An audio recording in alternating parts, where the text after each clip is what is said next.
रांची से बड़ी खबर आपको बता रहे हैं। आज से शराब कारोबारी योगेंद्र तिवारी से पूछताछ की जाएगी। अगले 8 दिनों तक ईडी की रिमांड पर रहेंगे योगेंद्र तिवारी।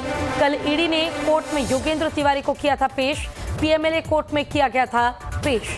तो झारखंड शराब घोटाला के आरोपी शराब कारोबारी योगेंद्र तिवारी की रांची पीएमएलए कोर्ट में पेशी हुई, जिसके बाद ईडी को रिमांड सौंप दी गई है।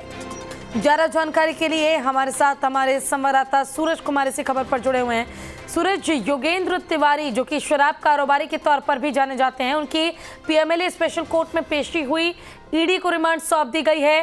क्या फिलहाल अपडेट इस मामले पर, वो अपडेट चाहूंगी।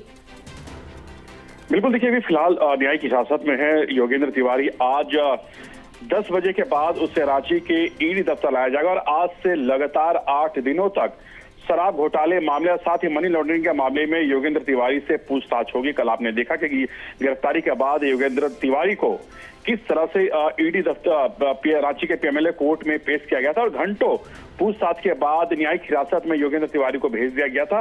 हालांकि सूत्र ये भी बता रहे हैं कि ईडी ने कई महत्वपूर्ण जानकारियां योगेंद्र तिवारी के खिलाफ पीएमएलए कोर्ट के न्यायाधीश के समक्ष रखी है, चाहे शराब घोटाले की बात कर ले या फिर मनी लॉन्ड्रिंग की बात कर ले या फिर जमीन खरीद बिक्री की बात कर ले या फिर अवैध तरीके से बालू खनन की बात कर ले।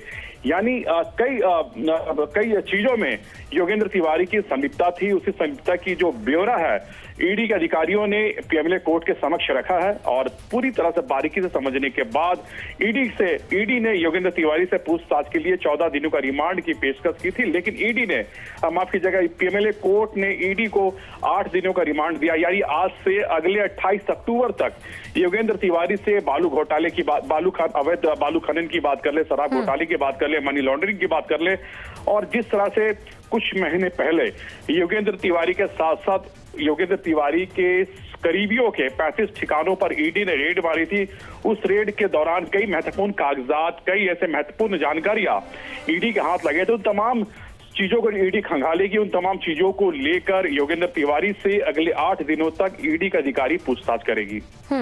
बिल्कुल। और देखिए सूरज, जिस तरह से रिमांड अगले 8 दिनों की सौंपी गई है, तो क्या ये समझा जाए कि अभी भी चाहे मनी लॉन्ड्रिंग की बात हो, चाहे शराब घोटाला आरोप हो, इस तरह के तमाम आरोपों को लेकर तथ्य अभी भी ढूंढने बाकी हैं?